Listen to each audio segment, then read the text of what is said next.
Salut, moi c'est Guillaume, je suis gay et j'ai été très longtemps sexuellement bloqué. Ce podcast, c'est comme un guide. Chaque épisode t'aide à sortir du non-dit, à entendre tes désirs et donne des conseils pratiques pour ta vie sexuelle ou amoureuse. J'essaie de vivre de ce podcast, alors si tu aimes mon contenu, fais un don. Tape bit.ly/comment devenir dans ton navigateur. Tu auras aussi mon Instagram pour voir ma petite tête et les infos pour venir à une rencontre entre auditeurs dans ta ville. À la toute fin de cet épisode, je t'en dis plus sur les coulisses du podcast et comment la communauté des auditeurs peut t'aider. Allez, place à ton épisode, bonne écoute. Lénie, let's go. Troisième partie de ton témoignage. On parle d'amour, de couple, de sexe dans le couple, de couple ouvert point d'interrogation. Tu as raconté une grande partie de ton chemin. On a fini l'épisode 2 et je t'ai demandé, on a beaucoup parlé d'émotions, de romantisme, de couple, d'engagement, tu vois. Et pour moi, c'est en fait un des piliers, ça peut être un des piliers de la sexualité. D'ailleurs, tu l'as dit, j'ai découvert que le sexe amoureux, c'est différent. Et à la fin de l'épisode précédent, j'ai eu envie qu'on creuse un peu plus sur, sexuellement, en fait, c'est qui Lénie ? Et tu m'as... À l'époque, donc on a un moment clé, le Covid a joué un rôle dans ton chemin où il y a eu un peu une rupture. Et j'ai essayé de comprendre c'était qui Lénie avant. Ouais. Pour comprendre la rupture, on pourra ensuite parler de l'après, et notamment dans l'après, dans votre couple. Cette rupture Covid a amené le sujet du couple ouvert, en tout cas à réamener ou à réactiver le sujet du couple ouvert, dont j'aimerais qu'on parle. Et quand tu m'as dit sexuellement, avant le Covid, t'étais qui ? Moi, je t'ai dit assez impersonnel. Ouais. T'es d'accord ou tu trouves que c'est assez mal vu de ma part ?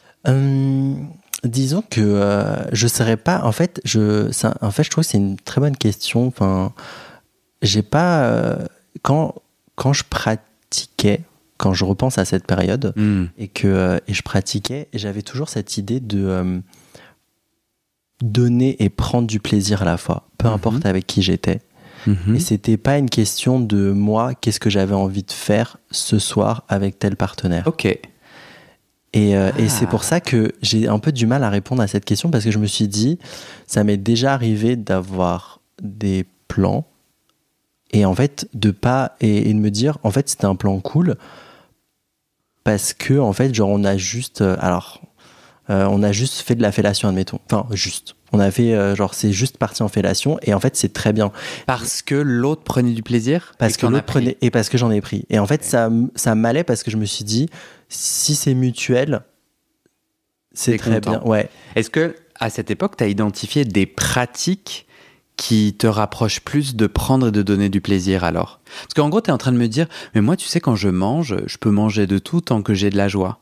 Et moi je suis un peu en train de te dire, oui ok, mais en vrai t'as 30 ans, t'as essayé plein d'aliments, peut-être que t'as plus de joie avec certaines recettes. Ouais. Mais alors c'est ça le truc, c'est que dans ma pratique, oui j'en ai, mais je vais pas demander aux gens de me faire tel plat. Mais est-ce que t'es d'accord d'en parler ? Oui, complètement. Parce que c'est là où je sens que tu recules un peu. Ah, dis-moi. Non, mais c'est justement que je te dis quel plat tu préfères et tu recules. Et du coup, je suis parlons-en. Mais je veux souligner avant que tu répondes, c'est un biais qu'on me reproche aussi sur les réseaux de rencontres. Et donc, il y a aussi moyen que là, ça soit du Guillaume qui essaye moi, j'essaie de te faire rentrer dans la boîte Guillaume et que toi, tu y rentres pas aussi parce que t'es juste différent. Comment ça ? Moi, en gros, les gens qui me disent non, mais moi, je suis ouvert. Et c'est exactement ça. Je suis là. Mais oui, bien sûr. Enfin, ça dépend de plein de choses, de l'énergie de la rencontre. Mais si t'as cheminé sexuellement, il y a peut-être des choses qui t'excitent plus que d'autres, qu'elles soient cérébrales ou pratiques. Ouais. Et parfois, quand les gens me disent « je sais pas », moi, dans ma tête, je me dis « est-ce que c'est moi qui suis trop performance ?» et en fait, ils ont à eux un univers de connexion puissante qui m'échappe. Ouais. Ou est-ce qu'ils n'ont pas vraiment découvert leur corps et en fait, ils en savent rien, ils se sont pas touchés. Tu vois ce que je veux dire ? Ouais, complètement. C'est un peu la question que je me pose. Ouais. De ce que je ressens, j'ai vraiment... quand je repense à mes relations, enfin, plus, j'ai souvent ce truc chez moi de faire une mise à jour quand, genre, on va dire tous les 5-6 ans, à me dire, bon, et je sais pas, je suis dans un quartier, je me dis, ah tiens, c'est vrai que j'ai vu tel mec à un tel endroit. Et en fait, il y a des trucs qui me reviennent comme ça en flash. Mais quand je repense à cette période-là, c'est vrai que j'ai toujours eu ce truc de pas être dans l'attente. Oui, j'ai des envies. Je pense que, par exemple, j'ai toujours voulu faire un plan A3. Ça, c'est un truc, et j'en ai déjà parlé avec mon mec, d'ailleurs très tôt. Enfin, au tout début, je disais, ouais, ça serait grave un de mes fantasmes. Mais je demande pas aux gens d'être dans. Genre, on va le faire et en fait, c'est comme ça que je vais prendre mon pied. Je peux prendre du plaisir sans forcément dire, bah, on va faire un plan à 3. Ouais, bien sûr. Est-ce que c'est parce que tu t'autorises pas à ce qu'on te serve? Disons qu'il y a une partie de moi qui me dit que on peut trouver notre chemin en fait au milieu et que c'est pas qu'il y a pas que, enfin, j'ai l'impression que en tout cas dans le sexe, j'ai l'impression que c'est pas que moi, c'est pas en fait que mes désirs et que c'est quelque chose de trouver l'entre-deux. Ouais. Et en fait effectivement, c'est vrai, je suis ce type de personne, enfin, je me dirais ce type de personne où, en fait, tout me va tant que c'est mutuel et que c'est dans le respect. Ouais. Si par exemple une personne elle pratique ça sur moi et que ça me va pas, ben en fait, genre stop quoi. Bien sûr. Comment, moi j'entends bien que c'est une rencontre et que c'est un partage et que c'est des compromis. Enfin, tu vois, on va essayer de voir où est-ce que le pont se rejoint. Mais comment je peux savoir comment le pont se rejoint si tu nommes pas tes désirs? Moi, j'entends bien que c'est pas... Si on a du sexe, toi et moi, c'est pas que toi. Mais si tu ne me nommes pas ce que tu aimes, et j'entends bien que si tu le nommes, je vais pas être obligé. Mais si tu me dis, putain, moi, quand tu me touches ici, ça, j'adore. Bah, c'est intéressant parce que moi, je trouve, quand j'ai un rapport, j'ai vraiment ce moment de découverte. Ça va être de toucher admettons, ça va être, je prends l'exemple de mon mec, mais ça va être le cou, est-ce que ça va être les tétons, et que ça soit mon mec ou pas, enfin, à cette période-là. Et c'est de se dire, limite, c'est un peu comme un jeu, tu sais, où je dois découvrir un peu qu'est-ce qui t'excite et qu'est-ce que t'aimes. Et en fait, je trouve que le dire, c'est un peu en mode genre, bon, je sais déjà où est-ce qu'il est le trésor, c'est pas drôle. Ah, c'est super, ok, bah merci, ouais, je comprends. En fait, c'est comme si j'ai la carte.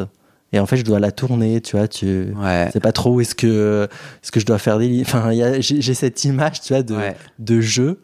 Et en fait, si tu me dis tout, j'ai l'impression qu'en fait, j'ai plus de... Genre, tu mâches... conquête, de découverte. Tu mâches le travail. Je trouve ça moins fun. Après, ça veut pas dire que sur le moment, tu peux me dire, ouais, tiens, j'aime ça et tout, vas-y, continue. Mais j'aime cette idée de me dire, tiens, qu'est-ce que... Ok. Ouais. Donc tu ne parles pas de tes désirs très spécifiques parce que tu projettes ça sur l'autre. C'est-à-dire tu te dis, si je donne la carte à l'autre, je lui nique son plaisir. C'est un peu comme ça que je le vois, ouais. Ok.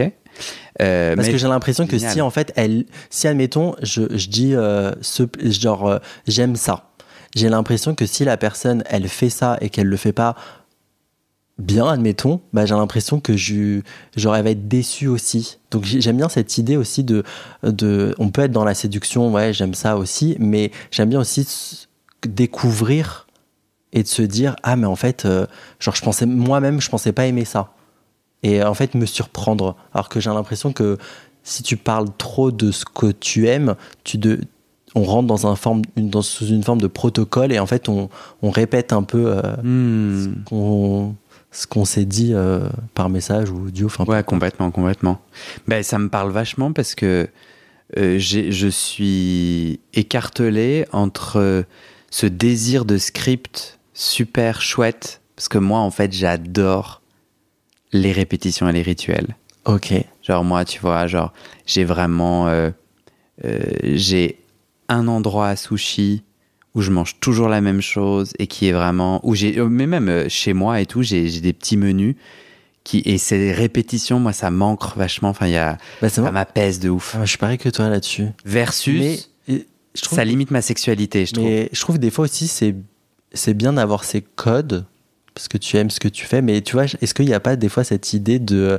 On parle de nourriture, mais des fois, tu tu t'inventes un plat, enfin tu prends tel ingrédient et tel ingrédient dans ton frigo et en fait tu t'inventes une nouvelle recette et j'aime bien cette idée là aussi, enfin pareil sur le sexe, tu vois, des fois te dire bah en fait on n'est pas du tout dans le lit dans lequel on est d'habitude, ou on est je sais pas, on est sur le canapé, on est dans un autre lieu et donc tu vas jouer ou enfin ça va être différent un peu, enfin je trouve que je m'ouvre à ça aussi. Ben, c'est génial.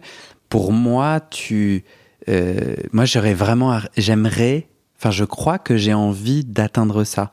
Je reconnais que dans ma sexualité, c'est beaucoup du script qui se répète très en contrôle, très spécifique. C'est comme si je surcontrôlais tout. Et dans les moments, c'est pas comme si, hein, je surcontrôle tout et du coup c'est très scripté. En tout cas, rien que dans le fait de se parler de ce qu'on aime et de du coup exactement ce que tu as très bien dit. Et quand j'essaye de sortir des chemins, des sentiers battus, ça me met dans un niveau d'inconfort et de vulnérabilité et je crois d'homophobie internalisée. Enfin, il y a un délire qui se passe. C'est horrible. C'est super dur et je pense que ça limite énormément mon épanouissement sexuel. Parce que cette répétition, elle est mortifère. Est-ce que tu penses que ce serait... Parce que tu disais juste avant que tu avais moins de libido, tu penses que ce serait un truc où genre t'as touché... Je vais pas dire t'as touché ce moment où en fait t'as envie... t'es un peu saoulé de... Ouais, de la répétition du script, certainement. Et à la fois, je ne sais pas comment faire autrement. Enfin, tu vois, quand j'essaye... Ouais. Ça te met mal à l'aise Ah ouais, je suis super mal à l'aise, j'ai zéro libido. Je sais pas, que ce soit avec mon mec ou avec d'autres partenaires, l'idée justement d'essayer autre chose. Je ressens une charge mentale gigantesque. Du coup, ça tout devient ultra intellectuel. Parce que du coup, j'arrive pas à lâcher prise parce que je suis là, putain... et je le vois même dans ma créativité professionnelle, même avec le podcast, tu vois, où vraiment les moments les plus... Enfin, il y a un chouette équilibre à trouver entre les répétitions d'un truc qui fonctionne bien et les moments où je lâche prise et j'essaye des trucs. Et... Au final, tu le fais un peu, par exemple, le fait de podcaster en live. Je trouve que c'est une manière aussi de faire différemment. C'est vrai. Mais c'est comme si nu, en train de bander, je ne connaissais pas un autre alphabet que celui de la répétition des films porno de mon enfance. Vraiment, je suis désolé d'être aussi psychologie de placard, mais de toute façon, c'est ma vie, donc j'ai vraiment l'impression de le moment où tu me sors de ces scénarios avec lesquels je me suis masturbé toute mon enfance-adolescence. Ah ouais, et c'est d'ailleurs pour ça que moi, genre les partout, les trucs où genre ça bouge de partout, où du coup je peux être partout et ça me fait trop peur, quoi. Ah non, mais j'ai plein de... Mais c'est quelque chose que t'aimerais essayer ? Voilà, le setting, je m'en tape, enfin, mais lâcher prise et être connecté sexuellement et d'être en sexualité non scriptée, j'adorerais. Enfin, je crois que j'aimerais.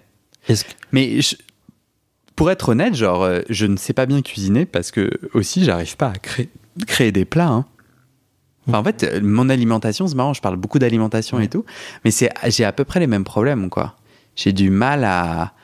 En fait, le moment où... Moi, ça m'apaise vachement de savoir ce que je vais manger le soir ou au déjeuner, tu vois. Et parfois, je peux ne pas manger parce que la charge mentale de putain, faut manger quoi, comment manger équilibré, et puis c'est toujours... Puis je travaille seul, enfin, c'est toujours moi qui me fais à bouffer, c'est toujours moi qui me...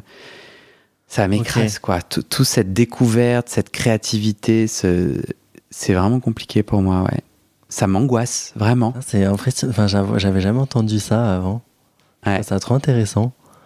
Et dans ce que tu dis là, je me disais ça, est-ce que c'est aussi peut-être que tu n'as pas rencontré le partenaire qui t'aurait un peu bousculé aussi, peut-être, non ?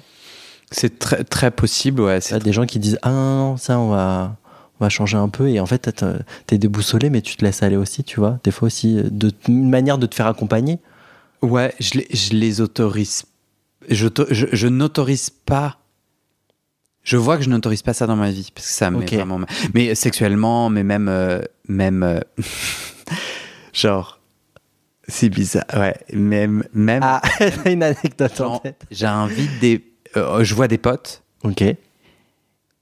mais ça, je l'ai jamais dit à personne. Mais je vois des potes et genre, les gens disent, ouais, bon, on verra ce qu'on mange, je ferai un truc et tout. Et toi, non. Moi, dans ma tête, mais j'ai honte, tu vois, je me dis, putain, Guillaume, t'as vraiment des problèmes dans ta tête. Moi, dans la tête, je suis là, putain, ça saoule. Ouais, il y a un truc de, ah putain, vas-y. C'est genre j'ai un rapport particulier, ouais, au plaisir, en fait. Parce que pour moi, la bouffe, c'est du plaisir. Et donc, je veux scripter ce plaisir pour être assuré d'aimer, tu vois. Et donc, j'ai vraiment une joie à me dire, genre, si on fait un rencard et que tu me dis, on va bouffer dans ce resto délicieux, mais moi, je suis refait pendant 2 jours avant. Ok. Je suis là, ouais, trop cool et tout. Le plaisir est scripté parce que j'ai totalement... Si je te dis, on se retrouve là et... On verra ce qu'on mange, Ouais. je suis en PLS. Ouais. Ah putain, c'est... Ça me met face à plein. Et c'est pareil, même chose dans le sexe, en fait. Viens, on baise, on verra. J'ai vraiment du mal à... Mes pensées s'accumulent. Ouais, c'est pour ça qu'au final, je comprenais pas pourquoi j'arrivais pas à répondre à ta question. Parce que quand je repense à toutes mes relations, on n'en a jamais... Enfin, j'ai jamais eu une... Je suis jamais allé chez quelqu'un en disant, on va faire ça. Et en fait, des fois, ça allait se passer, des fois, ça allait pas se passer. En fait, il n'y a pas de déçu, en fait. C'est cool. Et en fait, et c'est vrai que ça a toujours été comme ça. Et j'ai de la chance de ne pas avoir de mauvaises expériences. Et du coup, toi, dans ce début de couple, t'es épanoui, tu te sens plutôt... Ouais. C'est cool. Il y a une fréquence qui te va bien, il y a des pratiques qui te vont bien. Ouais. Et Tout me va. tout te va, ouais. Franchement, c'est autoroute. C'est l'autoroute. Ouais. Et l'autoroute, ça veut dire quoi? Que c'est tout droit, que ça va ouais, vite. que c'est simple aussi. Et en fait, je pense que et même surtout, et c'est ce qu'on s'est dit il y a un peu plus d'1 an, et on se dit que, parce que, enfin, à nos 3 ans, et on se disait que, ah ouais, en fait, ce qui est trop bien dans notre couple, en fait, c'est que c'est simple. Genre, on a besoin de quelque chose, peu importe quoi, des désirs, ou on a envie de changer, en fait, on se le dit, et en fait, tout est simple et on s'écoute. Et ça fait, et en fait, le sexe, ça a été une autre étape, en fait, à franchir. Donc là, on a changé un peu de voie, mais ça change pas qu'on est toujours sur l'autoroute, quoi. Enfin... Ouais. Toi, tu disais quand même, dans cette première, après-Covid, donc au moment du Covid, dans les épisodes précédents, tu dis que t'as pris pas mal de poids, tu ne t'aimes plus quand tu regardes dans le miroir, et tu te sens plus désirable, et ça bloque du coup ta sexualité. Avant ça, tu disais quand même que il y a des blocages et des tabous, par exemple avoir un rapport sexuel en faisant, enfin genre pénétrer ou être pénétré en faisant la vaisselle. Tu sens un blocage? Tu sais mettre des mots sur ce blocage? Pas encore, c'est quelque chose justement sur lequel j'essaye de déconstruire ça chez moi en ce moment. Et qu'est-ce que ça raconte de toi? Imagine-toi en train de pénétrer, par exemple, ton mec qui fait la vaisselle. Ça veut dire quoi? Que t'es déluré? Enfin, c'est quoi les adjectifs et les jugements? Dire, ouais. Ça veut donc... J'ai l'impression que c'est... moi, j'ai le côté un peu chiant où je veux dire, ah, c'est pas le moment. Genre en mode, genre, ah... c'est pas, enfin, genre comme si j'étais un peu gnangnan, où en fait, je me laisse pas trop surprendre. Ça m'est déjà arrivé de me surprendre, de moi de me dire ah putain j'ai fait ça à ce moment-là, mais le fait qu'ils me le disent, ils me disent ouais moi ça me dérangerait, enfin genre ça me ferait kiffer et tout, moi je me dis ok, enfin je sais pas, je vois pas l'intérêt, mais après c'est personnel. Donc te faire surprendre, donc si jamais on dit que demain pour la vaisselle du déjeuner ça baise, t'es pas surpris? Il y a toujours le blocage?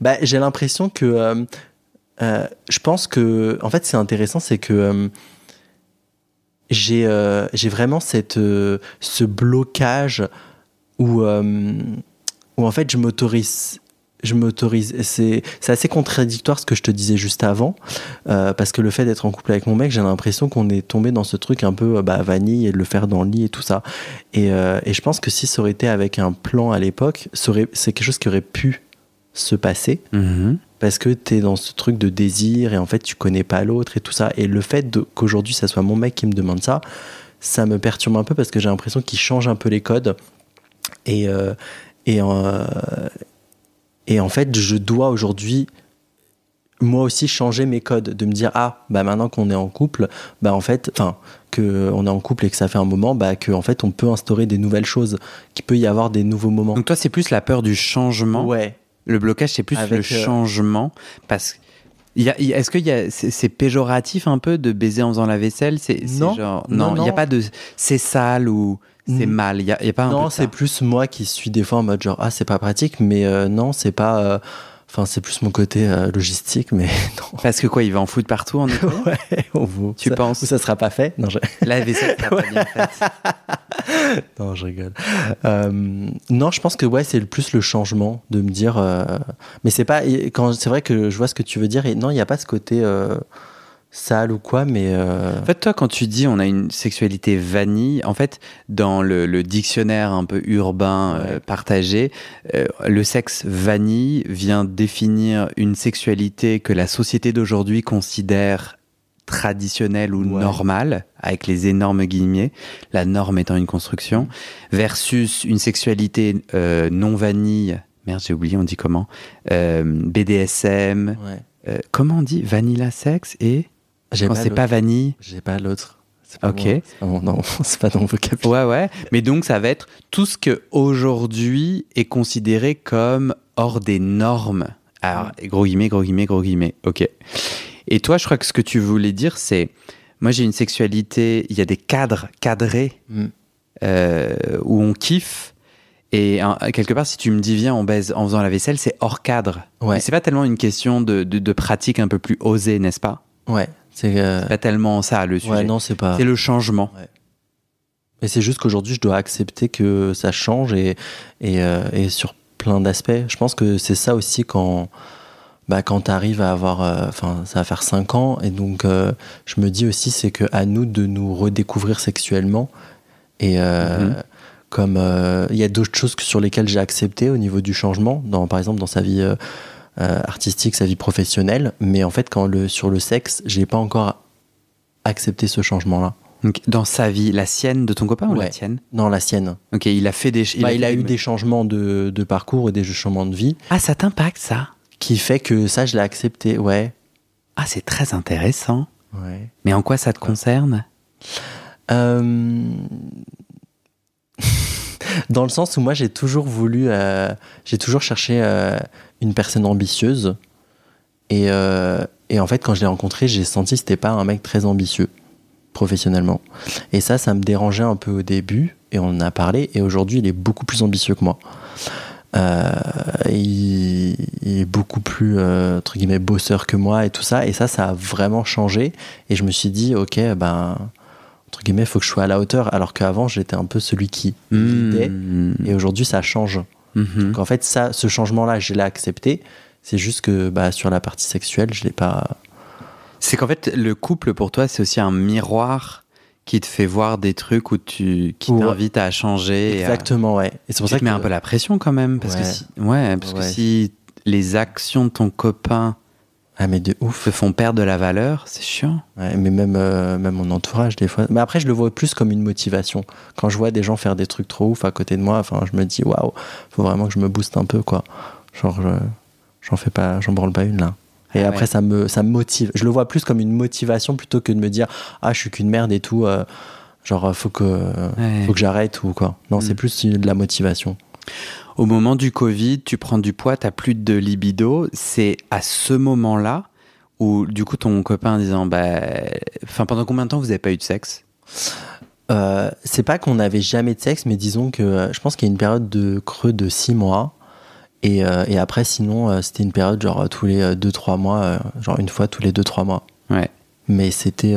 Et c'était toi, il venait vers toi? Ouais, principalement. Et toi, tu lui disais... Ouais, non, et tout. Je le sens pas. Ouais. T'avais verbalisé, je me sens pas beau? Non, jamais. Non, je me mens là. Si, je l'avais déjà verbalisé. En fait, je disais pas je me sens pas beau, parce qu'en fait, en disant ça mettait un doigt sur quelque chose où c'était aussi ma responsabilité. C'était plus en mode là, j'ai pas envie. Tu vois, c'est en mode genre non, pas là, non. Et en fait, une fois, deux fois, trois fois, quatre fois, enfin à un moment donné, c'est en mode genre t'as plus envie de moi, quoi. Alors que pas du tout, c'est juste moi, effectivement, je m'aimais pas, mais j'avais pas encore conscientisé à ce moment-là. Ouais. Et à ce moment-là, c'est lui ou toi qui parle de couple ouvert, de cette question-là? Déjà que moi j'en avais déjà, enfin j'avais déjà sous-entendu le truc à l'époque, tu sais, quand je parlais de sex friends et tout ça, enfin il y avait toujours cette idée. Et moi j'ai toujours un peu, je rigolais, je disais ouais, moi j'aimerais trop être en couple et tout, enfin je rigolais cette idée de cette notion-là. Et effectivement, quand je sens qu'il est frustré à une période du Covid et que ça va pas, et ben je lui dis je suis prêt à ce qu'on ouvre le, enfin c'est pas je suis prêt, c'est est-ce que tu veux qu'on ouvre le couple pour que en fait la frustration que tu as et que moi je t'apporte, en fait, vu que, mis à part le sexe, tout se passe bien dans notre couple, est-ce que tu veux qu'on ouvre le couple pour que ça apaise quelque chose? Mais après, moi... Il a répondu quoi? il était... Ouais, c'est à ce moment-là qu'il était, il était ouvert à l'idée. Après... Et t'as dit, ouais, et après moi, c'était pas forcément un désir que t'avais, c'est ça? Moi, tu le faisais pour lui parce que t'avais peur de le perdre. Ouais, c'est ça. Parce que moi, en fait, je lui disais, moi, j'ai pas du tout envie d'aller voir ailleurs. Mais si toi tu sens que ça peut t'aider, et comme je te disais au début, c'est moi en fait je fais vraiment la séparation. En fait il y a une différence entre, après c'est sûr il y a toujours le risque, oui il peut avoir des sentiments pour un autre mec si on ouvre et que il commence à avoir d'autres gens qui peut, mais en fait voir quelqu'un de frustré, je pense que en fait dans tous les cas la situation était pas la bonne, donc si on veut changer quelque chose faut faire différemment. Vous avez décidé quoi? Donc, et ça, on en a parlé, parce qu'il m'a dit, il m'a repris un peu là-dessus sur l'idée du couple ouvert. Et donc, en fait, on est sur une idée de couple ouvert sans forcément d'être à la recherche de active. C'est-à-dire que lui, il est pas en mode, genre, sur les applis à se dire, bon, bah, vas-y, qu'est-ce que je peux voir ce week-end, tu vois? Il n'est pas dans cette dynamique-là. C'est plus, il est dans une dynamique de si il se passe quelque chose où il y a une situation qui l'amène à se dire ah tiens je pourrais tenter et me laisser me faire séduire par telle personne, il peut y aller. Et je sais que par exemple il est parti en vacances au mois de décembre. Et il est allé sur une plage naturiste, il était sur Grindr, il a vu des mecs. Et en fait, il me le disait enfin, moi, j'étais pas parti avec lui à ce moment-là. Et en fait, il m'en parlait. Et je trouvais ça beaucoup plus sain pour notre couple de savoir, en fait, qu'est-ce qu'il aimait. En fait, moi, ce qui est important pour moi, c'est que s'il se passe quelque chose de mal, qu'il le fasse pas dans mon dos et qu'il se sente mal, lui, solo, et qu'il puisse en parler à personne. Et... en tout cas, moi, je suis... Donc, vous décidez, à partir du moment Covid, d'être en couple ouvert? Alors, un peu plus... Non, on va dire on est en 2022. C'est plus récent. Donc, aujourd'hui, ce que tu as décrit, c'est votre situation aujourd'hui? Ouais, vraiment, là, c'est notre situation aujourd'hui. Ok. Ouais. Parce que sur le moment au Covid, en fait, lui, comment ça s'est résolu? En fait, lui, il est hyper frustré, il prend sur lui, que je lui dis, je suis désolé, que ça va pas, je sais pas pourquoi... que je fais de l'angoisse. En fait, lui, il me voit aussi avoir des moments où je respire pas, et donc en fait, il se dit en fait, il comprend entre guillemets la situation. Mais à un moment donné, je commence à aller mieux, et donc il se dit qu'est-ce qui se passe là? Et c'est là que moi j'amène le sujet de couple, qu'on ouvre le couple, parce qu'en fait, j'ai pas la réponse, et en fait, c'est en perdant du poids que je me redécouvre, parce que moi je me suis dit un truc, je me suis dit ok, si je dis que c'est le fait que je m'aime plus et que j'ai besoin de me retrouver, si je perds du poids, est-ce que ça voudrait dire qu'on va se reconnecter sexuellement? Parce que ça se trouve au final, est-ce que je suis pas en train de cacher le fait que je suis plus, enfin qu'il m'attire plus? Est-ce que je suis pas en train de me mentir au final? Et donc là, le fait de me sentir mieux dans mon corps et d'avoir fait ce qu'il fallait faire, je me rends compte que je l'aime toujours, et que même sexuellement je l'aime toujours, et que ça n'a rien à voir en fait avec que si en fait le fait que le poids a été l'élément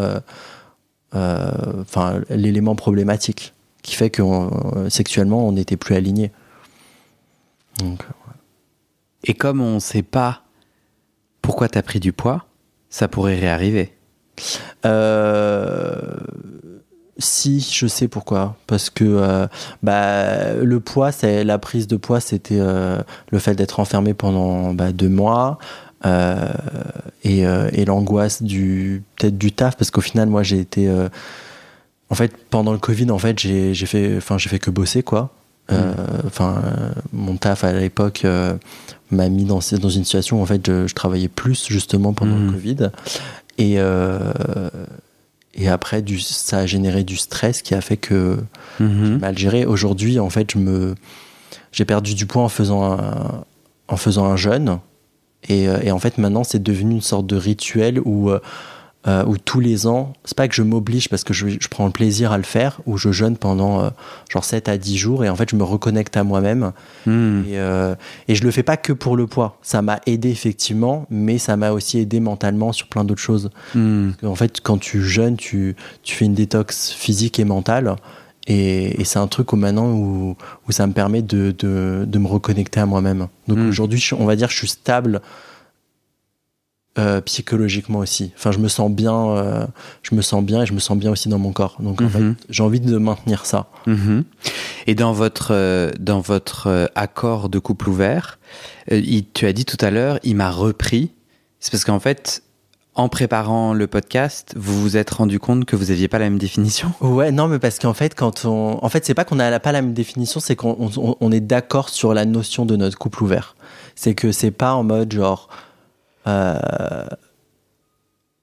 parce que généralement quand on dit couple ouvert c'est en mode genre je suis sur les applis et tu peux aller voir qui tu veux et en fait nous c'est un chouïa différent, c'est qu'en fait on découvre aussi ça, on n'est pas en fait on est dans un cheminement où en fait on découvre quel type de couple ouvert au final on est, qu'il n'y a pas au final un schéma de couple ouvert et que nous on est dans un schéma où en fait on découvre que s'il peut aller voir quelqu'un d'autre et ben c'est ok pour moi et qu'en fait on peut en discuter, qui peut me raconter ouais franchement c'était grave cool et le mec est sympa.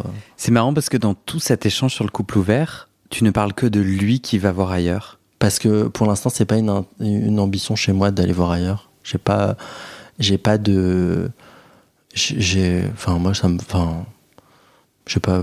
envie. Donc en fait, moi c'est plus pour lui au final, mais ce qui est le cas. Et je me sens pas du tout frustré par rapport à cette situation. Mais encore une fois, je sais pas en fait, parce que pour l'instant il a vu des gens, mais il a rien fait de manière sexuelle. Et donc je ne sais pas si le jour où il va me dire ouais je me suis fait prendre ou j'ai pénétré ou peu importe, enfin qui va rentrer entre guillemets dans les détails, je sais pas si là je vais ressentir de la jalousie ou je vais me sentir mal. Mais si tu sais, si tu devais répondre là tout de suite. Bah non, pas du tout. Moi parce que vraiment genre qui soit heureux me rend heureux. Ok. Pourquoi du coup tu te poses, c'est bizarre, tu vois, mais nos cerveaux font ça, mais si tu sais déjà, tu t'imagines là il a baisé avec quelqu'un, il te le dit et tu dis là moi ça me va. Ouais. Parce que là, juste avant, tu disais, je ne sais pas quand il l'aura fait. En fait, j'ai l'impression aussi qu'on ne sait jamais, parce que ça dépend toujours du contexte, parce que je pense après, je pense que c'est aussi humain d'avoir un peu peur, de se dire est-ce qu'il peut partir, mais enfin, personne nous appartient, enfin, les gens ne nous appartiennent pas, donc au final, qui veuille partir avec, enfin, qu'on soit en couple ouvert ou qui me trompe dans mon dos, j'ai l'impression que, enfin, si ça doit arriver, ça arrivera, mais je préfère entre guillemets être, je vais pas dire au courant, mais de savoir en fait ce qui se passe. Ouais. C'est plus comme ça que je le vois. Ouais. Pour toi, c'est possible d'être amoureux et de garder un désir sexuel pendant combien d'années ? Ah, c'est une bonne question. Je dirais que parce que forcément j'ai le schéma de mes parents qui fait que mes parents c'est mon point de vue, peut-être qu'ils vont dire maintenant pas du tout, mais de mon point de vue, pour moi mes parents ne s'aimaient plus et ils n'avaient plus de rapport intime, enfin de ce que je ressens, enfin ce que je comprenais en quelque sorte. Et donc je me dis en fait il peut toujours y avoir, je pense qu'il n'y a pas vraiment en fait tant qu'on cherche à se découvrir de manière sur une manière continue, si je peux dire ça comme ça. Il n'y a pas de limite. Il n'y a pas de limite en fait. Pour moi, je le vois comme ça. En nombre d'années, c'est illimité. Ouais.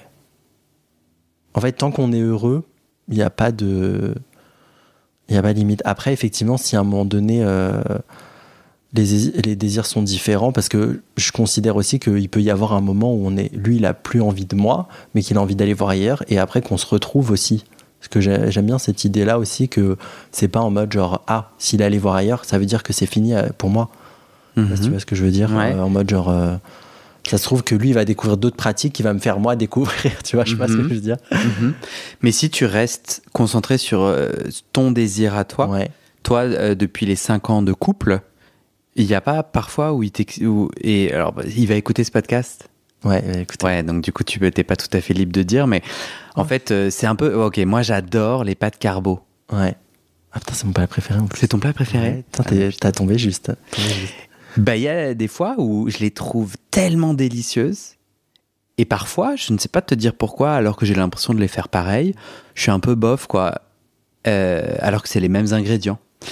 Donc oui, je pense que dans les rapports sexuels avec quelqu'un que j'aime, oui, le désir fluctue et je peux être moins excité, etc. Toi, en 5 ans, t'as senti quoi dans ton... Est-ce que t'as senti des fluctuations dans ton désir? Oui. Qu'en fait, qu'il est toujours crescendo. Toi, tu vois que ça augmente. Ouais, okay. Que c'est toujours mieux, que je me découvre, et justement, c'est là d'où je vois le positif et qui fait que j'ai pas envie d'aller voir ailleurs. Après, est-ce qu'il faut attendre que ça se passe mal pour aller voir ailleurs? Je ne sais pas. Mais en tout cas, pour moi, je suis tellement... Enfin, je dirais pas que je suis épanoui sexuellement, parce que tu sais, des fois, tu poses cette question de dire sur une... Ouais, sur de 0 à 100. Ouais, ou sur 10, tu dirais... Toi, t'es à combien? Eh ben, à un moment donné, je dis... Avant, il y a quelques mois, je t'aurais répondu 5 sur 10. Et là, aujourd'hui, je dirais 7 sur 10. Ok. Parce que le fait que j'ai perdu du poids récemment fait qu'on se reconnaît, qu'on teste des choses, ou même, par exemple, se sucer sans forcément jouir à la fin, c'est quelque chose qu'à la fin, genre, j'aurais été frustré, alors qu'aujourd'hui, c'est une bonne frustration. C'est quelque chose en mode, genre, ça devient un jeu. Et en fait, depuis que j'écoute ton podcast, je m'autorise à me dire, ah bah tiens, ça peut être complètement différent, et en fait, les codes changent. C'est pour ça que ça me fait du bien de me dire, ah ouais, en fait, on a fait ça, et il n'y a pas eu, enfin, on n'a pas joui, mais en fait, c'était trop cool, et qu'en fait, on fait monter justement le désir sur un autre moment, et que on amène quelque chose. Et ça, c'est un truc que avant, ça m'aurait, genre, j'aurais dit, ouais, il y a un problème et tout, ça va pas, alors que non, en fait. Ouais, c'est cool. Ouais, donc c'est pour ça que je suis content quand même qu'il y ait du changement. Et c'est pour ça que là, je te vois aujourd'hui, si on est dans le positif, mais il y a quelques mois, c'était pas du tout le cas. Et toi, parce que tu avais repris du poids, donc là, on n'est plus dans le Covid. On n'est plus dans le Covid. Mais tu as des fluctuations de poids. Non, j'ai pas des fluctuations de poids, c'est juste que je me plaisais pas, en fait, j'étais bien dans ma tête, mais physiquement, je me plaisais pas. Et après, j'ai fait ce qu'il fallait, enfin... J'ai changé j'ai amélioré mon alimentation, et j'ai fait un peu de corde à sauter. En plus, je suis un peu feignant, donc j'ai fait le minimum syndical, et ça a suffi, quoi. Ouais. Et pour le moment, pourquoi t'as pas de désir d'aller faire du sexe en dehors de ton copain? Est-ce que ça peut être lié à l'estime de soi, l'estime de toi? Non. Quelque part, t'es safe avec ton copain? Disons, c'est parce que franchement, c'est une question de besoin. J'en ressens pas le besoin. Ouais. En fait, je suis bien, je suis épanoui, et c'est comme je dirais, c'est comme des fois, il y a des gens ça fait 10 ans qu'ils sont dans leur taf, on va dire, mais pourquoi tu changes pas, et tout. Et les gens disent, bah en fait, c'est bien, genre, c'est cool, j'ai des collègues cool, les missions me vont, et en fait, et c'est vrai que je trouve dans notre société, on a souvent ce besoin de, mais pourquoi tu changes pas? Et en fait, ça te choque. Enfin, c'est pas que ça choque, mais tu veux pas avoir quelque chose de nouveau. Et en fait, aujourd'hui, je suis le mec, ça fait 10 ans qu'il est dans la boîte et que ça se passe très bien. Et t'es content, quoi. Je suis très, très bien. Ouais. C'est comme ça que je le vois. Souvent, il y a un préjugé autour de la pansexualité.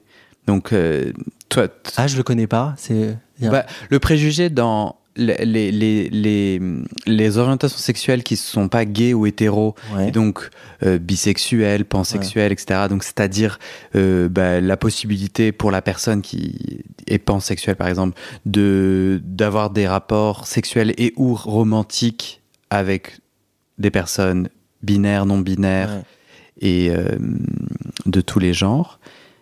Il y a le préjugé, c'est que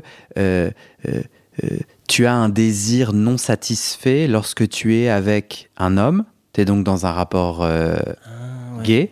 Et donc, il y a des aspects de ta pansexualité qui ne sont pas nourris. Et donc, le couple ouvert permet d'aller satisfaire un besoin, par exemple, de rapport sexuel avec une personne qui n'est pas un homme.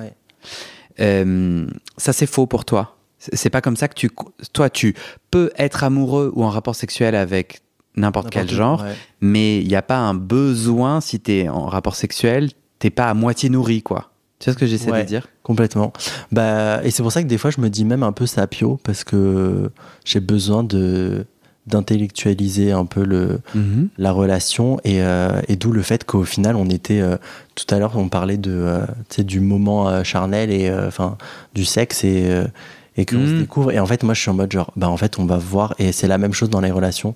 Et effectivement, en fait, quand j'étais sur Tinder, je cherchais que des mecs parce que j'avais la sensation de pas avoir vraiment trouvé le truc ou pas avoir essayé. Mais quand je pense à une relation, je la définis pas en mode genre, ce sera seulement un mec. Genre, ça peut être n'importe qui. En fait, si on est connecté et que c'est génial, c'est comme ça, je vois le truc. Si jamais dans 10 ans, tu te rends compte que tu peux soit rester en couple avec ton mec que t'aimes, mais il n'y a plus de sexualité, elle s'écrit autrement ou ailleurs, mais plus entre vous deux, ou bien tu le quittes, tu choisis quoi des deux ? Je choisirais ce qui nous rend le plus épanouis tous les deux, dans le sens où si, admettons, lui, il est frustré parce qu'on n'a plus de sexe, mais qu'on s'aime s'il est frustré sous un certain angle, en fait, je serais pas heureux. Parce qu'en fait, je prends vraiment du plaisir à ce qu'il soit heureux. J'essaye de le soutenir comme je peux dans tout ce qu'il entreprend. Et c'est pour ça que le fait qu'il soit frustré sexuellement, j'ai la solution du couple ouvert, c'était une manière pour moi de dire... genre, je t'aime, mais je peux pas t'aider là aujourd'hui. Genre, je suis pas bien dans ma peau et j'ai pas la solution tout de suite. Et la seule solution que j'ai, c'est que t'ailles voir ailleurs. C'est un peu bizarre de dire ça, mais... et donc, si dans 10 ans, en fait, on est hyper épanoui et qu'on reste ensemble et qu'on n'a plus de rapport sexuel, la finalité, c'est qu'est-ce qu'on est heureux ? On oui, reste c'est ensemble. Ça. Et toi, tu te projettes dans un épanouissement sans sexe dans un couple ? C'est possible. Ouais, c'est possible, ouais. Mais en fait, c'est tant qu'on est heureux. Parce que moi, encore une fois, je prends le schéma de mes parents où en fait, je les ai pas vus heureux et vraiment intimes.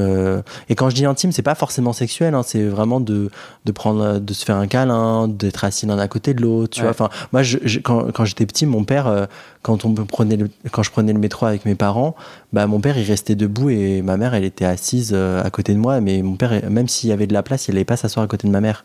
Donc c'est comme si, et en fait, ça me dérangeait et je veux pas de cette relation-là plus tard. Je veux vraiment que si je suis avec quelqu'un, que j'ai envie d'être avec la personne et que la personne a envie d'être avec moi. Donc toi, tu te projettes avec un minimum d'émotion, de connexion, etc., avec ou sans sexe. Ça dépend si...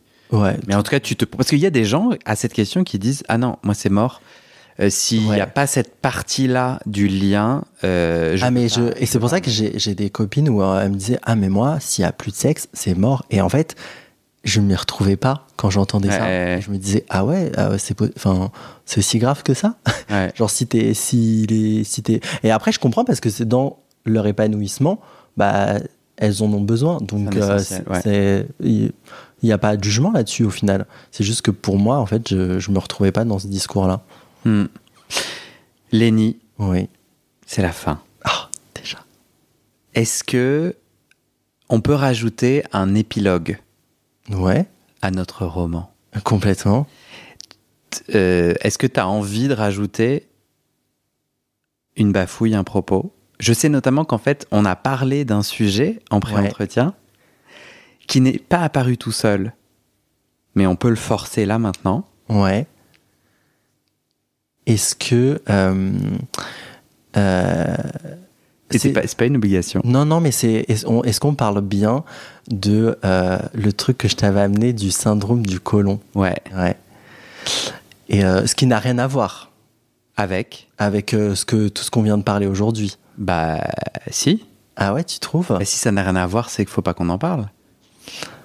Toi, en gros, ce que tu m'as dit, c'est... Est-ce que tu veux décrire ce que c'est pour toi le syndrome du côlon? Ouais, alors juste pour l'histoire, c'est que je parle avec une pote et elle me dit « Ah, mais toi aussi, t'as le syndrome du côlon. » Et en fait, côlon, tu penses à côlon irritable, c'est genre... Alors, anal, ouais, mais rien à voir. Et en fait, non, c'est le côlon, la colonisation... Et en fait, elle me dit, c'est le fait de sortir qu'avec des personnes blanches. Et vraiment... Et donc, moi, je comprends pas et tout. Et en fait, moi, quand on me disait, ouais, c'est quoi ton style? Bah, moi, je disais souvent caucasien.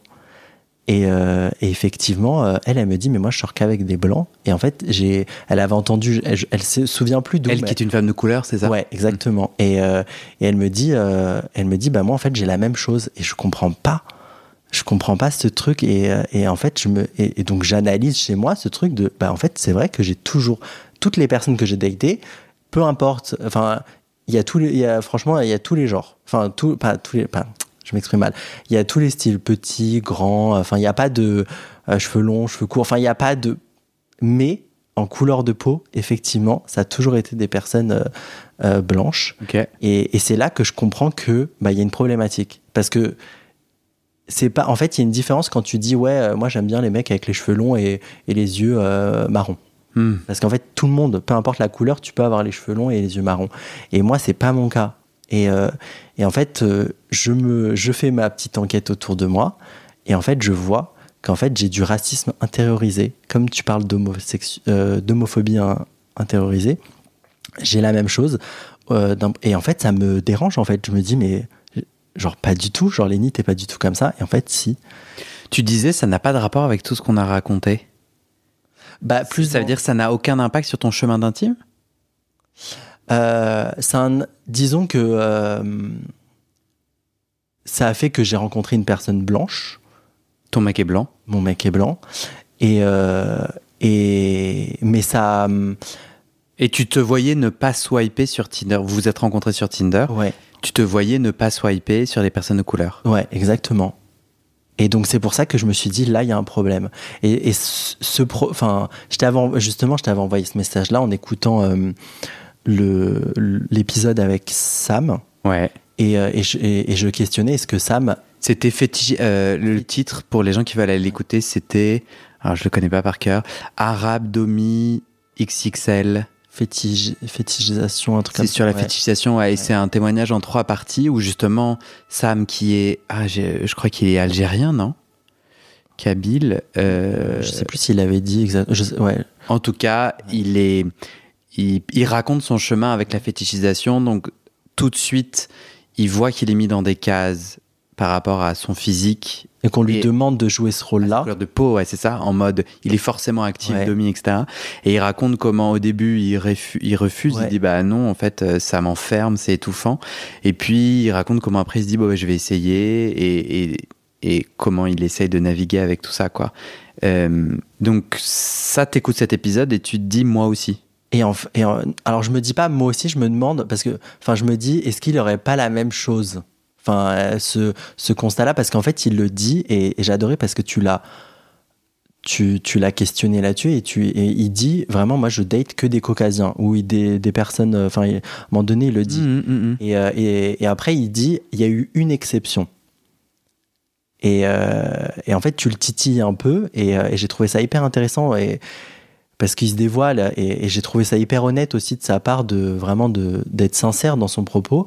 Et en fait, je me suis dit, ah mais moi, c'est un peu la même chose. Et quand j'en parle avec des potes de couleur, des personnes racisées, et ben en fait, c'est exactement la chose. Et souvent, il y a une exception. C'est j'ai essayé, mais ça marche. Et en fait, j'ai réalisé que en fait, j'étais pas le seul. Et donc moi, tout bêtement, je me demande, j'ai des sœurs, je vais leur demander. Et en fait, ma sœur me dit que quand elle était plus jeune, ma mère lui avait demandé de ne pas sortir avec de noirs ou des arabes. Et donc, moi, je me suis dit, waouh, déjà de le verbaliser comme ça, c'est fort, quoi. C'est ouf. Et donc, en fait, ce qui se passe, c'est que on en vient à un chemin. Enfin, moi, j'en viens à un chemin où je me dis, mon objectif, c'est pas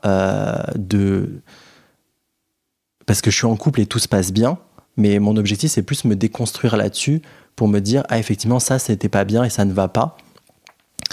Mais c'est pas en mode genre je vais sortir avec une personne de couleur pour me dire ah c'est bon j'ai réglé le problème. C'est plus un travail personnel.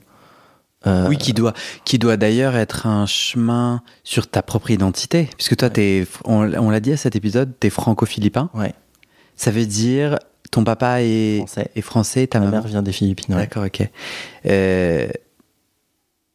Si tu rejettes l'autre, c'est une part de toi que tu rejettes.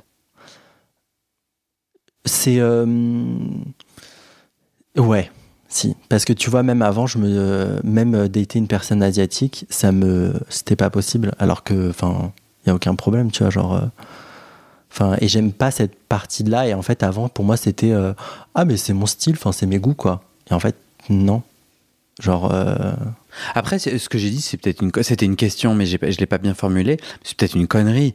En fait, on grandit avec tellement tous les feux, les phares et les paillettes sont mis sur l'homme blanc avec un certain physique, qui d'ailleurs, by the way, c'était souvent notre sujet dans ton témoignage, il est jamais gros.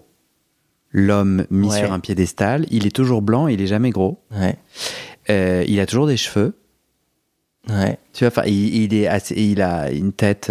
Ouais, il est l'idéal, tu vois. Mais il a le droit de vieillir, alors que la femme n'a pas le droit. Mais je trouve ça toujours assez intéressant de voir des hommes vieillir sans. Bon, passons, pas un autre sujet, mais quand même. Bon, ben voilà, en fait, on a, toi et moi, grandi dans ça, et donc nos désirs sont un peu bêtes et viennent se cadrer, enfin, comme un stimuli, quoi. Si tu me donnes à bouffer que du sucre, à un moment donné, je vais être un peu addict à ça, et voilà, peut-être ton désir, il a été bâti ainsi. Parce que tu vois, là, dans ma question d'avant, quelque part, ça a indiqué quelque chose en rapport avec toi, sur lequel tu pouvais agir. Peut-être que c'est complètement extérieur à toi. Non, mais t'as raison, parce que ça m'a. En fait, ce que disait aussi Sam, c'est que moi, j'ai ressenti un peu aussi la même chose du fait d'être un peu exotisé. Enfin, je pense comme beaucoup de personnes racisées. Et du fait que. J'étais plus, enfin, je devenais une expérience, c'est pas une relation. Et à un moment donné, je l'ai accepté. Je me suis dit, je m'en fous. Mais au final, non. Ouais, c'est marrant parce que, ouais, vas-y, finis, pardon. Et je crois que c'est dans le témoignage de Lucas. Je crois qu'il en parle un peu de ça aussi. Et j'ai adoré aussi en fait, noir. Le titre, c'est Noir, trop fin, efféminé. Ouais, et en fait, j'ai adoré parce qu'en fait, c'est vrai quand on est des personnes racisées, on est, entre guillemets, on a beaucoup moins le choix. Et en fait, quand on a le choix, c'est des personnes qui vont nous exotiser. Et donc là, limite, on va se sentir un peu en pouvoir alors qu'on ne devrait pas, parce que on est vu comme des expériences. Donc, il y a une forme de pouvoir. Ah, est-ce qu'on ne devrait pas? Ça, chacun navigue comme il peut. T'es d'accord? Moi, je pense juste que ça blesse. Enfin, tu vois ce que je veux dire? Mais moi, en tant que blanc, j'arrivais pas à vivre ce que tu décris. Enfin, je ne vivais pas ce que tu décris, normal. Et je l'ai vécu. J'ai à peine touché du bout du doigt une expérience où je me suis dit, ah, je pense que c'est ça, mais je suis pas sûr. Mais il y a des gens, on a eu un rapport sexuel, et après, je me suis dit, je crois qu'en fait, ils étaient intéressés par le podcasteur. Après, c'est peut-être dans ma tête. Et d'ailleurs, c'est marrant parce que... Enfin, c'est pas marrant, mais il y a des hommes de couleur qui me racontent que justement, ils hésitent. Est-ce que c'est pas dans leur tête? Est-ce que... Et donc moi, pareil, je me disais peut-être que c'est moi qui exagère et tout. Mais à plusieurs reprises, et de plus en plus, je commence à... Parce qu'en fait, je le dis que je fais un podcast sur les réseaux de rencontres. Et ça m'est arrivé, j'ai en tête 1 ou 2 ou 3 rapports sexuels où je me demande si ils n'étaient pas intéressés par l'expérience de la voix qu'ils avaient entendue et de baiser le Guillaume chat.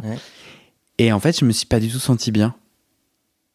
Bah, je me suis senti vraiment... Il y a un peu un travail enfin, c'est un peu ce travail-là, je trouve, d'accepter que c'est un peu comme ça.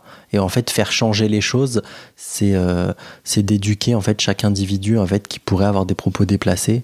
Et c'est énergivore. Et j'ai une pote, la dernière fois, on en parlait, et elle me disait, bah, en fait, on appelle ça la charge raciale, chose que je n'avais jamais entendue. En fait, c'est nous, on doit se comporter, en fait, on doit encaisser, et en plus, si on veut éduquer, bah, en fait, c'est notre travail en plus, alors que les personnes blanches, elles ont rien à faire, en fait. Bien sûr. Elles ont juste à dire, à avoir des propos déplacés, et il y a des fois, on va les reprendre, et des fois, non. Alors que nous, en fait, on va juste subir. Et en fait, pour pas les mettre à l'aise, des fois, on va juste rire jaune et dire ah ah ah, oui, c'était. Mais et en fait, si ça nous a blessés, on va soit rire jaune, soit en fait être offensé et en fait mettre un mauvais mood ou. Donc, elle me parlait de tout ça et j'ai trouvé ça hyper intéressant. Et donc ouais, j'essaie. Enfin moi, en ce moment, je me déconstruis là-dessus et le fait d'écouter ton podcast et de voir que je suis pas du tout le seul, que ça soit Sam ou Lucas. Et enfin on est des personnes racisées et en fait tu te rends compte que dans la société c'est commun au final. Ouais. Tu as écouté les épisodes plus anciens parce qu'il y en a d'autres aussi. Non mais t'inquiète. J'en ai écouté mais j'aurais là comme ça. Ouais mais je sais qu'il y en a un qui me vient en tête. Je sais plus quel est son nom d'emprunt. Donc je vais pas pouvoir dire l'épisode parce que j'aurais peur de dire son vrai prénom. Ce que je voulais dire par là, c'est que c'est quelque chose que je fais entendre et que j'entends sur le podcast depuis 2 ans. Enfin, bien sûr que c'est pas nouveau, mais c'est en plus un propos récurrent. Il n'y a pas une personne de couleur qui me dit « je vois pas de quoi tu parles ». Ouais. Enfin, tu vois.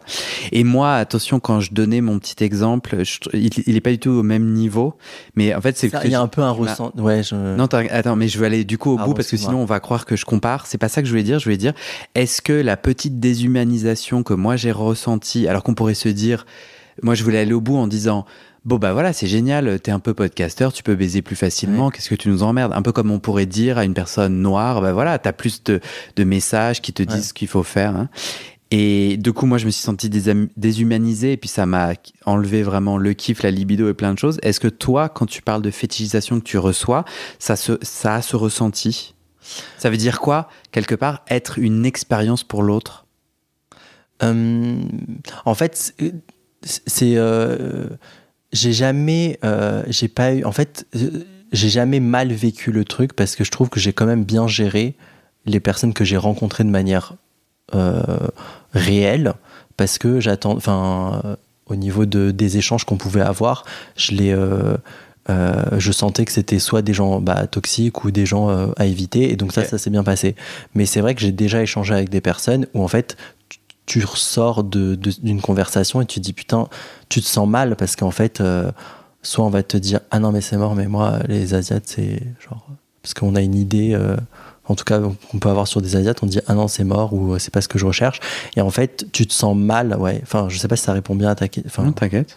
Et ou donc, bien quand on te chasse parce que t'es asiatique et que c'est ce moment où t'es une expérience, en quoi ça te blesse?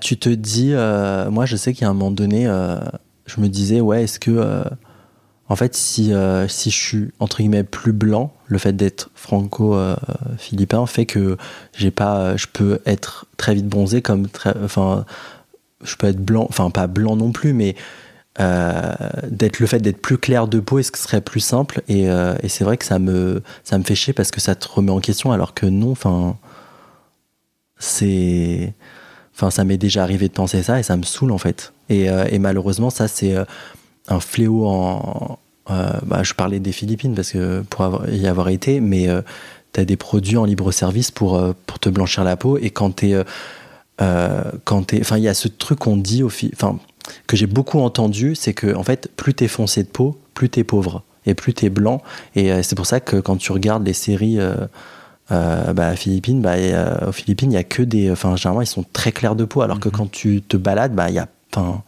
les gens sont mat quand même de peau. Et il y a ce truc où en fait c'est vraiment ancré et je pense que c'est quelque chose que j'ai récupéré, que j'essaye de déconstruire. Ouais, c'est ça, c'est que les codes de beauté dans lesquels on grandit influencent nos désirs sexuels, notre libido. Exactement, et ça me frustre de me dire ça. J'ai de la chance qu'aujourd'hui mon mec est pas dans ce truc-là, parce que on a parlé de ses goûts, de ses machins, donc je sens qu'il n'y a pas une forme de fétichisation où il me dit il y a que ça qui m'excite, et donc ça m'apaise, le fait de savoir ça chez lui, et c'est vrai que aujourd'hui, je suis épanoui et tout ça, mais je veux quand même apprendre à déconstruire, parce que je trouve que on peut être amené à avoir des propos déplacés sans le savoir. Et chose que j'ai pu avoir dans le passé et dans lequel je suis pas fier, parce que en fait j'avais vécu ça. Pour moi, parce qu'il y a plein de gens qui disent on peut plus rien dire, enfin plein. En tout cas, on est quand même dans une j'entends. On est quand même dans une société française. En tout cas, là, il va y avoir des élections européennes. Et le premier parti, c'est l'extrême droite. Enfin, et à toutes les élections européennes, j'ai l'impression que c'est toujours un peu le même scénario qui se joue. Donc, t'as quand même, j'ai pas regardé les intentions de vote, mais je crois plus de 30%. Ouais, pour Bardella. Pour l'extrême droite, 30%, quoi. C'est beaucoup. Ok. Et donc, avec c'est un peu les fameux le wokisme, donc l'idée qu'en fait mais ça sert à quoi de déconstruire, ça se pose des questions, nanana, on peut plus rien dire, tous ces délires là. Mon opinion, c'est que moi, dans ma sexualité ultra scriptée, j'en parlais à cet épisode ou l'épisode précédent. Bon, on s'en fout si les gens sont perdus. De toute façon, là, à la fin de l'épisode 3, ouais, ça part franchement, ça part. Mais en gros, moi, il y a un moment donné des 3 épisodes qu'on vient de passer ensemble où j'ai raconté que j'ai une sexualité extrêmement scriptée. Parce que ça me rassure, je connais, etc. Mais que quelque part, ça me limite. Pour moi, c'est la même chose. Le moment où je décode les codes de beauté, je comprends en fait tous les scripts qui me limitent depuis ma naissance. En fait, c'est que des effets qui se coulent positifs. Si je les déconstruis, je fais moins de mal aux gens. C'est génial. Ouais. Je peux arrêter, sans faire exprès, d'être blessant, de réduire l'autre. Génial. Numéro 2, mais il y a plein de portes qui s'ouvrent, plein de capacités, de connexions émotionnelles, sexuelles, romantiques, amicales. Enfin, c'est génial. Bon, c'est génial, c'est tout. Non, mais tu vois, et je trouve que, donc, il y a un intérêt à questionner ces codes et à tenter, de faire moins de mal à l'autre et de se faire plus de bien à soi aussi, tu vois. Moi, je trouve ça cool. C'est très effrayant. Tu vois, quand on est né, moi, je pense que les gens votent extrême droite parce ils flippent, en fait. Et ils ont un quotidien avec plein de peurs et de difficultés. Et ce qui me fait le plus mal, alors c'est pas cool si je dis ça, mais ce qui me fait le plus mal, c'est de savoir, quand j'ai appris ce que mes sœurs votaient, ça m'a vraiment fait mal au cœur. Je pense qu'on comprend très bien ce que je dis, mais ça m'a fait mal au cœur parce qu'on est des personnes issues de l'immigration. Enfin, ma mère, on est là parce que y a le droit du sol aussi. On va pas se mentir. Mon père est français, mais ma grande sœur, c'est ma demi-sœur, donc. Je veux dire, on a une chance, et en fait, quand je les entends parler, je suis hyper déçu parce que elles sont pas déconstruites et qu'il y a des choses en fait qui sont tellement ancrées qui posent problème. Mais quand tu vas en parler, elles vont me dire mais non, il y a pas de souci, mais je suis pas raciste moi. Mais quand tu leur dis si tu pourrais dater un Italien ou un Malien, elles vont te répondre à un Italien. Donc en fait, tu dis mais il y a tu vois, genre, elles vont pas te répondre en mode, moi, je m'en fous, en fait. Tu vois, parce que ça pourrait être ça aussi, la réponse. Ouais. Parce que il y a pas que 2 réponses. Ouais. Et en fait, ça me saoule parce que je pense que c'est aussi important de se déconstruire pour comprendre que il y a des choix qu'on fait qui sont inconscients des fois et qui font du mal. Et je le vois, en fait, dans ma propre famille. Donc, Mais je trouve que décoder les scripts limitants et en sortir, moi qui tente, moi, ça me fait tellement peur. Enfin, tu vois, là, c'est cool d'avoir un discours chouette. Moi, je suis complètement aligné avec ce qu'on dit, là. Mais le micro, là, va s'éteindre et je vais retourner à ma vie intime, tenter de décoder et de sortir de mes scripts. Moi, ça me fait trop peur. J'ai pas envie. j'ai un peu envie, mais j'ai pas envie. Tout se mélange et il y a un truc très... Mais je trouve que déjà, ce qui est génial, c'est qu'il y a un début. Le fait de prendre conscience, je trouve que c'est déjà un début. C'est par exemple, c'est aujourd'hui, quand mon mec me disait, oui, t'as pas les codes, ou c'est pas qu'il me dit t'as pas les codes, mais en fait, moi j'étais dans une dynamique de dire, ok, mais je peux apprendre. Et en fait, il y a une différence de dire, non, mais en fait, j'ai pas envie d'apprendre, j'ai pas envie d'en savoir plus. Et en fait, quand il y a pas de dialogue, il y a rien de pire. Ou toi aujourd'hui, t'es prêt à dialoguer et à découvrir peut-être que tu peux rencontrer une personne qui va te dire tiens, on fait ça, ou on va manger quelque part, tu ne le sais pas encore, et en fait tu peux peut-être te poser la question, te dire ok, je sais que dans tel quartier il y a tel type de restaurant, donc je vais manger à peu près ça, et donc c'est déjà une petite étape, tu vois, pour toi. Et ça pourrait être déjà, tu vois, je sais pas, je dis n'importe quoi, et ils te donnent rendez-vous dans le 13e, t'as une idée de ce que tu pourrais manger, mais c'est une sorte de petit step, tu vois, genre il y a des endroits comme ça, je donne cette image-là, mais... En fait, pour moi, c'est pour ça que je fais ce podcast, je suis complètement d'accord avec toi, et je fais ce podcast parce que mettre des mots, et ça, genre, s'il y a encore des gens qui nous écoutent, il y en a, mais c'est les meilleurs. C'est les meilleurs. Genre, moi, le moment où je mets des mots, et que je me dis, ça sert à quoi? Parce qu'en vrai, genre, j'ai toujours pas la solution, et j'ai juste ces scripts et tout. En fait, c'est ouf comment tout seul, cette petite graine de sortie de non-dit, de dit, les petits mots qui se plantent, en fait, quelques temps plus tard, je vois une pousse et je suis là, t'es là, toi. Trop bien. Et en première étape, quoi. Et c'est pour ça que la thérapie, ça peut être super puissant, parce que parfois, seul, tu peux arriver à planter ces petites graines, mais parfois, accompagner, c'est nécessaire parce que, y a des traumas qu'on a vécus, il y a des trucs qui fait qu'en fait, tu peux pas juste tout seul y arriver. Et pour moi, la thérapie m'a vachement aidé en ce sens, tu vois. M'a donné plein de clés pour... Moi, généralement, ma thérapie, c'est mes proches. C'est un truc que disait, je crois que c'était Samantha dans Sex and the City, je crois.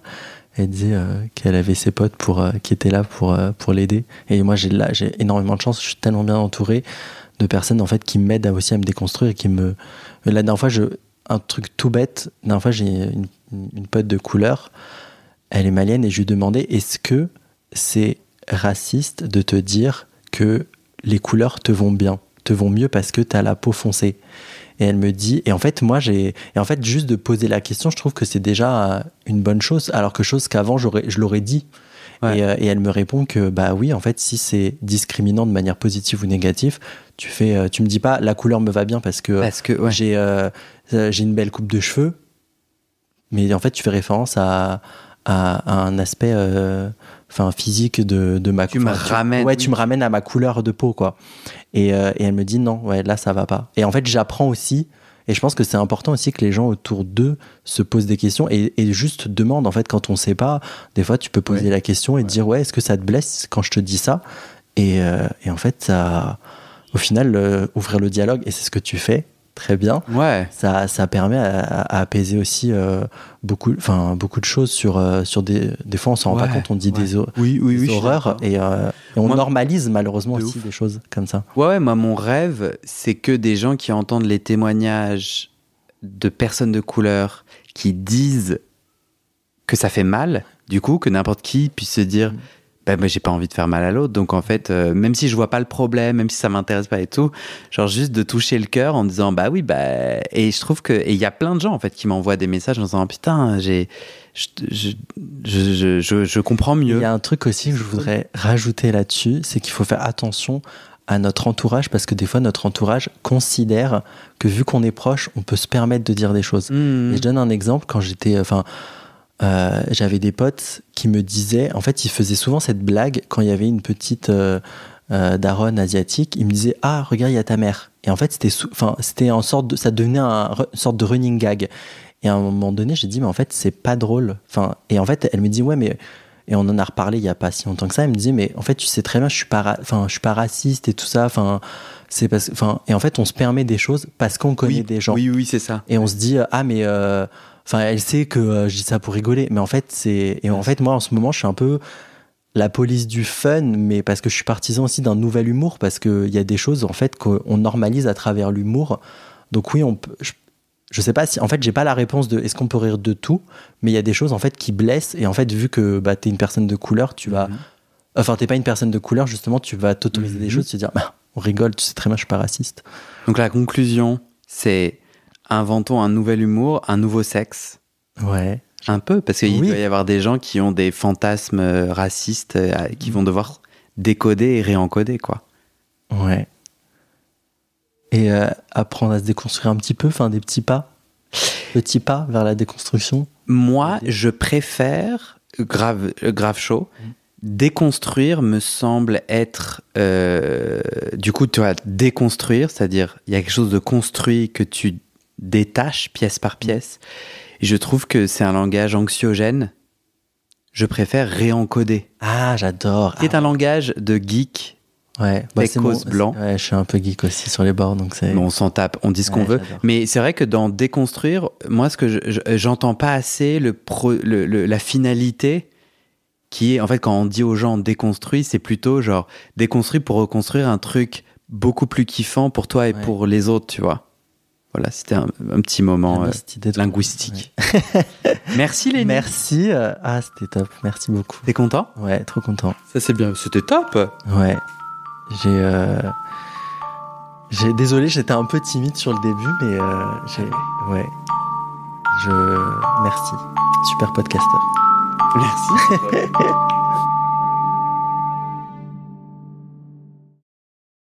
Et c'est la fin de cet épisode. Et maintenant, je te donne les dernières infos sur les coulisses du podcast et comment la communauté des auditeurs peut t'aider. Sur le site du podcast, tu trouveras notre annuaire collaboratif des soignants-soignantes gays ou queer-friendly. On se partage entre nous nos contacts des soignants avec lesquels on se sent safe, médecins généralistes, proctologues, psy, sexothérapeutes, etc., francophones et partout dans le monde. Mais d'abord, on doit parler sous. Ce podcast, c'est mon boulot à temps plus que plein et j'ai pris 2 décisions. Première décision, je ne veux pas rendre le podcast payant. Je veux qu'il reste accessible. Deuxième décision, je ne veux pas non plus de sponsors commerciaux. Vous vendre du lubrifiant ou des godes que j'utilise pas, non merci. Je limite mes sponsors à des assos ou aux services publics dont je porte déjà les messages de santé, mais bon, ça réduit beaucoup mes possibilités financières. Donc je dépends de vous, mes petits auditorices. Depuis 1 an, je cherche 400 auditeurs, auditrices qui peuvent me donner 5 € par mois pour que ça me fasse un gros SMIC, une sécurité financière minimum. Le pari est risqué, demander des sous pour un podcast gratuit dans une culture francophone qui n'a, il faut le dire, pas l'habitude de soutenir ses créatrices de contenu, c'est pas facile. On est 180 sur les 400. Je galère à faire décoller tout ça, alors si tu aimes mon contenu et que peut-être même ça t'aide, rejoins les 400 maintenant. Direction le site du podcast, tu vas pouvoir donner via ma plateforme de dons ou en direct avec mon RIB par mois ou en une fois pour un soutien annuel. D'ailleurs sur 1 an, ça fait 60 €, en gros le prix d'une séance de psy d'1 heure. Tu n'as pas de sous, t'inquiète, je comprends, alors clique tout de suite sur s'abonner dans ta plateforme d'écoute, active les notifications pour recevoir le titre de l'épisode dès sa publication et mets 5 étoiles et un commentaire sur la page du podcast sur Spotify et Apple Podcast. Ces petites actions, ça pousse l'algorithme à proposer le podcast à plus de gens et ça m'aide à trouver des témoignages et des donatrices. Bon, maintenant, faut que je te parle de ce qui se trame derrière le podcast avec notre belle communauté des auditeurs. Sur le site du podcast, tu trouveras aussi mes réseaux sociaux et ma communauté WhatsApp. Je te montre ma petite tête, je te raconte les coulisses du podcast. Souvent, je pose des questions pour des futurs épisodes, je demande de l'aide ou toi. Tu peux aussi m'envoyer des messages, par exemple des messages d'amour pour me motiver, ça me fait très plaisir. Tu trouveras aussi sur ce site la communauté Discord du podcast. C'est là où les auditeurs peuvent parler entre eux, peuvent parler des épisodes, de culture et aussi de sexe et de leurs sujets intimes.